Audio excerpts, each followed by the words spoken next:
अल्लाह का बड़ा करम है कि शहबाज शरीफ साहब को अगर 5 साल इंशाअल्लाह मिलेंगे, बोलो आमीन, अगले 5 भी मिलेंगे। मुल्क तरक्की कर रहा है।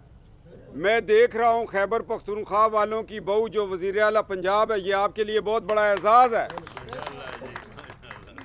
जिस तरह उसने सूबे को तरक्की दी है, तो हमारी कोशिश है कि हम अपने सूबे को भी उन्हीं लाइन्स पे तरक्की दें और मरीम नवाज़ को कहें कि एक हफ्ता है किधर भी हमारी तरफ भी तवज्जो दे, तो हमारा सूबा भी तरक्की की राह पे गामजान हो जाएगा।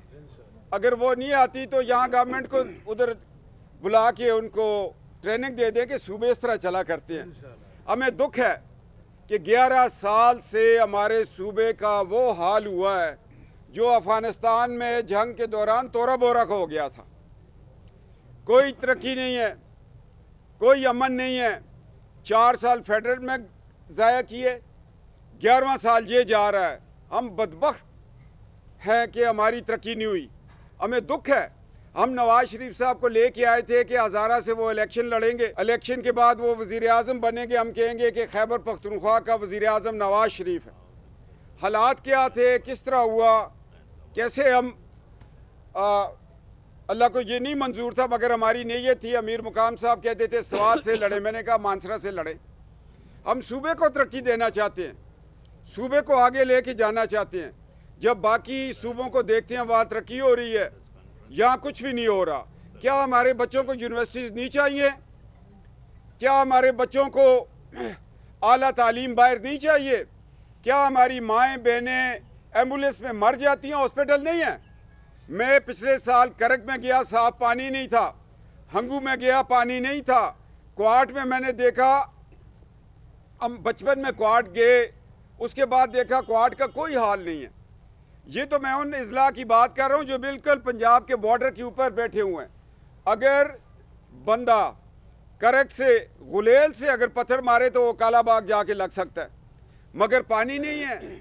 वहाँ कालाबाग से एक मोटरवे गुजर रही है, उसको हंगू के साथ मिला सकते हैं, करक के साथ मिला सकते हैं, क्वाड के साथ मिला सकते हैं।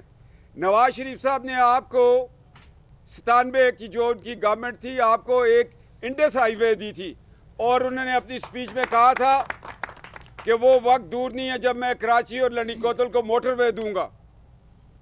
25 साल से नवाज शरीफ साहब की यहाँ हुकूमत नहीं है। अब हमारी 2024 इलेक्शन में हम कहते थे कि सारे वोट डालो, नवाज शरीफ साहब का वज़ीर आला यहाँ बैठे। जिस तरह पंजाब तरक्की कर रहा है, फेडरेशन तरक्की कर रही है, मुल्क के हालात बदल रहे हैं, डॉलर अपनी जगह पे रोक दिया गया है, डॉलर को नीचे लेके आ रहे हैं, पैदावार अच्छी हो रही है, पेट्रोल की कीमतें और कम होंगी, मज़ीद कम होंगी, और मुल्क के हालात 1-2-3 फसलें अच्छी होगी, बहुत अच्छे होंगे। मगर हमारे सूबे का क्या होगा? मैं अपने सूबे से पूछता हूँ। और ईमानदार लोग हैं, हम दीनदार लोग हैं, इसमें 90% तहज्जुद गुजार खड़े हैं इस मजलिस में। हम लोग, आगे रमज़ान आ रहा है, पंजाब एक बड़ा पैकेज दे रहा है। मैं उस पैकेज की बात नहीं करता कि हमें पैकेज दिया जाए, हमें अमन दिया जाए। हमारी नौजवान नस्ल को यूनिवर्सिटीज़ चाहिए, स्कूल्स चाहिए। क्या हमारे बच्चे बीकन हाउस, फ्रोबल्स, एचिसन कॉलेज के मुस्तहिक नहीं हैं?